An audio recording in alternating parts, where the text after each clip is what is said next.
Hello friends, welcome back to Sunita's channel. ಇವತ್ತಿನ ವಿಡಿಯೋದಲ್ಲಿ capsicum rice ಮಾಡೋದು ಹೇಗೆ ಅಂತ ನೋಡೋಣ. ಜಸ್ಟ್ ಒಂದು 5 ಮಿನಿಟ್ಸಲ್ಲೇ ಮಾಡ್ಕೊಂಬಿಡ್ಬೋದು. ಮಕ್ಕಳು ಸ್ಕೂಲಿಂದ ಬಂದ ತಕ್ಷಣ ಏನಾದರೂ ಹಸಿವಿಗೆ ಬೇಕು ಅಂದಾಗ ಸಹ, ಅಥವಾ ಆಫೀಸಿಂದ ಬಂದ ತಕ್ಷಣ ಏನಾದರೂ ತಿನ್ನಬೇಕು ಅಂತ ಕೇಳಿದಾಗ ಈ ರೀತಿ 5 ನಿಮಿಷದಲ್ಲೇ ಮಾಡ್ಕೊಂಡ್ಬಿಡ್ಬೋದು. ತುಂಬ ಈಸಿಯಾಗಿ ಮತ್ತು ರುಚಿನೂ ಅಷ್ಟೇ ತುಂಬ ಇಷ್ಟಪಟ್ಟು ತಿಂತಾರೆ. ತುಂಬಾ ಚೆನ್ನಾಗಿರುತ್ತೆ. ಪ್ಲೇಟ್ ಸಹ ಖಾಲಿ ಮಾಡಿಬಿಡ್ತಾರೆ. ಅಷ್ಟೊಂದು ಸಿಂಪಲ್ಲಾಗಿ ಮಾಡ್ಕೊಳೋದು ಮತ್ತು ಅಷ್ಟೇ ರುಚಿಯಾಗಿಯೂ ಇರುತ್ತೆ. ಬನ್ನಿ ಹಾಗಿದ್ರೆ ಯಾವ ರೀತಿಯಾಗಿ ಮಾಡೋದು ಅಂತ ನೋಡೋಣ. ಅದಕ್ಕೆ ನೋಡಿ, ಒಂದು ಬಾಣಲೆಯನ್ನು ಇಟ್ಬಿಟ್ಟು 2ರಿಂದ 3 ಸ್ಪೂನಷ್ಟು ಎಣ್ಣೆಯನ್ನು ಹಾಕ್ಕೋಬೇಕು. ಎಣ್ಣೆ ಬಿಸಿ ಆದಮೇಲೆ ಗೋಡಂಬಿಗಳನ್ನ ಹಾಕೊಳ್ಳೋಣ.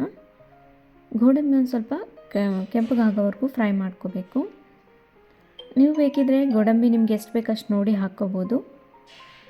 ಜಾಸ್ತಿ ಇದ್ದರೆ ಸ್ವಲ್ಪ ತಿನ್ನಲಿಕ್ಕೆ ಚೆನ್ನಾಗಿ ಅನಿಸುತ್ತೆ, ಮಕ್ಕಳಿಗೂ ಸಹ ತುಂಬ ಇಷ್ಟ ಆಗುತ್ತೆ. ಅದಾದಮೇಲೆ ನೋಡಿ, ಗ್ರೀನ್ ಚಿಲ್ಲಿಯನ್ನು ಹಾಕ್ಕೊಂಡಿದ್ದೀನಿ. 2 ಗ್ರೀನ್ ಚಿಲ್ಲಿನ ಕಟ್ ಮಾಡಿಕೊಂಡು ತೊಗೊಂಡಿದ್ದೀನಿ. ಇದೊಂದು ಸ್ವಲ್ಪ ಲೈಟಾಗಿ ಕಲರ್ ಚೇಂಜ್ ಆಗಬೇಕು.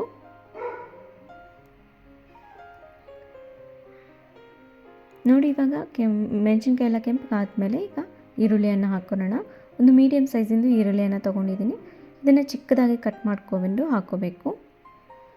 ಇದನ್ನು ಐ ಫ್ಲೇಮಲ್ಲೇ ಇಟ್ಕೊಂಡು ಚೆನ್ನಾಗಿ ಫ್ರೈ ಮಾಡ್ಕೋಬೇಕು. ಜಸ್ಟ್ ಅದೊಂದು ಸ್ವಲ್ಪ ಕಲರ್ ಟ್ರಾನ್ಸ್ಪರೆಂಟ್ ಆಗೋವರೆಗಷ್ಟೇ.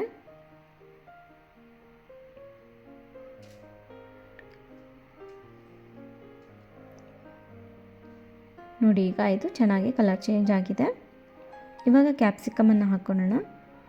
ನಾನಿಲ್ಲಿ ಒಂದು ದೊಡ್ಡ ಸೈಜಿನ ಕ್ಯಾಪ್ಸಿಕಮನ್ನು ತೊಗೊಂಡಿದ್ದೀನಿ. ಉದ್ದುದ್ದ ಕಟ್ ಮಾಡ್ಕೊಂಡು ತೊಗೊಂಡಿದ್ದೀನಿ. ನೀವು ಬೇಕಿದ್ದರೆ ಚಿಕ್ಕದಾಗಿ ಸಹ ಕಟ್ ಮಾಡ್ಕೋಬೋದು. ನಿಮಗೆ ಯಾವ ರೀತಿ ಇಷ್ಟ ಆಗುತ್ತೋ ಆ ರೀತಿಯಾಗಿ ಕಟ್ ಮಾಡ್ಕೊಳ್ಳಿ.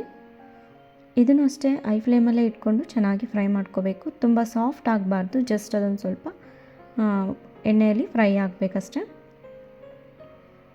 ಕ್ಯಾಪ್ಸಿಕಮ್ ಕಲರ್ ಸಹ ಚೇಂಜ್ ಆಗಬಾರ್ದು, ಒಂದು ಸ್ವಲ್ಪ ಲೈಟಾಗಿ ಅದು ಬಾಡಿದೆ ಅನ್ನೋ ರೀತಿಯೆಲ್ಲ ಆಗಬೇಕಷ್ಟೆ. ಆ ರೀತಿಯಾಗಿ ಫ್ರೈ ಮಾಡ್ಕೋಬೇಕು.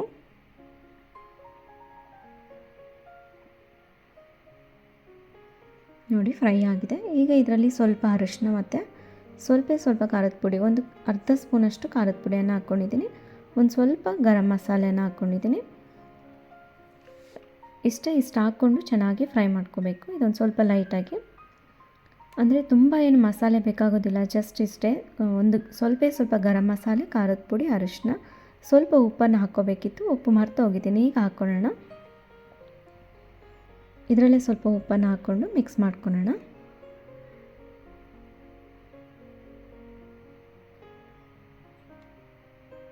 ಇದನ್ನೊಂದು ಸರಿ ನೀಟಾಗಿ ಮಿಕ್ಸ್ ಮಾಡ್ಕೋಬೇಕು.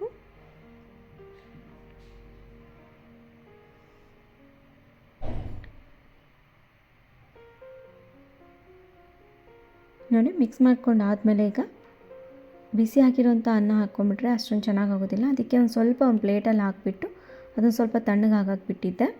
ಅದನ್ನು ಹಾಕ್ಕೊಂಡು ಮಿಕ್ಸ್ ಮಾಡ್ಕೋಬೇಕು. ನೀವು ಬೇಕಿದ್ದರೆ ರಾತ್ರಿ ಉಳಿದಿರುವಂಥ ರೈಸ್ನೂ ಸಹ ಮಾಡಿಕೊಂಡು ಸಹ ಈ ರೀತಿಯಾಗಿ ಮಿಕ್ಸ್ ಮಾಡ್ಕೋಬೋದು. ಅಂದರೆ ಅದು ತಿಂಡಿ ಟೈಮ್ಗಾದರೆ ಓಕೆ. ಅಥವಾ ನೀವು ಲಂಚ್ ಬಾಕ್ಸಿಗೆ ಏನಾದರೂ ಹಾಕ್ತಾಯಿದ್ರೆ ಈ ರೀತಿಯಾಗಿ ಬಿಸಿ ಆಗಿರೋಂಥ ಅನ್ನನ ಮಾಡಿಬಿಟ್ಟು ಅದೊಂದು ಸ್ವಲ್ಪ ತಣ್ಣಗಾಗ್ಲಿಕ್ಕೆ ಬಿಟ್ಟ ಮೇಲೆ ಈ ರೀತಿಯಾಗಿ ಮಿಕ್ಸ್ ಮಾಡಿಕೊಂಡ್ರೆ ಆಯಿತು. ಜಸ್ಟ್ ಒಂದು 5 ಮಿನಿಟ್ಸಲ್ಲೇ ಆಗೋಗ್ಬಿಡುತ್ತೆ.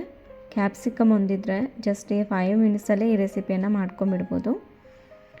ರುಚಿಯಂತೂ ತುಂಬಾ ಇಷ್ಟ ಆಗುತ್ತೆ. ಮಕ್ಕಳಿಗೆ ಫೇವ್ರೇಟ್ ಅಂತಲೇ ಹೇಳ್ಬೋದು. ಮಕ್ಕಳು ಲಂಚ್ ಬಾಕ್ಸ್ನ ನೀಟಾಗಿ ಖಾಲಿ ಮಾಡ್ಕೊಂಬಂದುಬಿಡ್ತಾರೆ. ನೋಡಿ, ಸ್ವಲ್ಪ ಕೊತ್ತಂಬರಿಯನ್ನು ಹಾಕ್ಕೊಂಡು ಮಿಕ್ಸ್ ಮಾಡಿಕೊಂಡ್ರೆ ಆಯಿತು. ಮಕ್ಕಳಿಗೆ ಅಂತಲ್ಲ, ಗೆಸ್ಟ್ ಯಾರು ಬಂದಾಗ ಅನ್ನ ಸಾರು ಮಾಡಲಿಕ್ಕೆ ಟೈಮ್ ಇಲ್ಲ ಅಂದಾಗೂ ಸಹ ಈ ರೀತಿ ಕ್ಯಾಪ್ಸಿಕಮ್ ರೈಸ್ನ ಮಾಡಿಕೊಡಿ, ತುಂಬಾ ಇಷ್ಟ ಆಗುತ್ತೆ. ನೋಡಿ, ಕ್ಯಾಪ್ಸಿಕಮ್ ರೈಸ್ ರೆಡಿ ಆಗೋಯಿತು. ಅದು ಗೋಡಂಬಿ ಎಲ್ಲ ಇರೋದ್ರಿಂದ ಕ್ರಂಚಿ ಆಗಿರೋಂತಹ ಕ್ಯಾಪ್ಸಿಕಮ್ ಮತ್ತು ಗೋಡಂಬಿ ಅಲ್ಲಲ್ಲಿ ಸಿಗ್ತಾಯಿದ್ರೆ ಸಖತ್ತಾಗಿರುತ್ತೆ. ಮಾಡೋದು ಸಹ ಎಷ್ಟು ಸುಲಭನೋ, ರುಚಿಯಂತೂ ತುಂಬಾ ರುಚಿಯಾಗಿರುತ್ತೆ. ಮತ್ತೆ ಕೇಳ್ತಾರೆ ಮಕ್ಕಳು, ಅಷ್ಟೊಂದು ಇಷ್ಟ ಆಗುತ್ತೆ. ನೀವು ಒಂದ್ಸರಿ ಟ್ರೈ ಮಾಡಿ ನೋಡಿ, ಯಾವ ರೀತಿ ಬಂತು ಅನ್ನೋದನ್ನು ಕಮೆಂಟ್ ಮಾಡಿ ತಿಳಿಸಿ. ಈ ವಿಡಿಯೋ ಇಷ್ಟ ಆಗಿದರೆ ಪ್ಲೀಸ್ ಲೈಕ್ ಮಾಡಿ, ಶೇರ್ ಮಾಡಿ, ಸಬ್ಸ್ಕ್ರೈಬ್ ಆಗಿಲ್ಲ ಅಂದರೆ ಸಬ್ಸ್ಕ್ರೈಬ್ ಆಗಿ, ಕಮೆಂಟ್ ಮಾಡಿ. ಮತ್ತೊಂದು ಒಳ್ಳೆ ವಿಡಿಯೋ ಜೊತೆಗೆ ಭೇಟಿ ಆಗೋಣ. ಧನ್ಯವಾದಗಳು.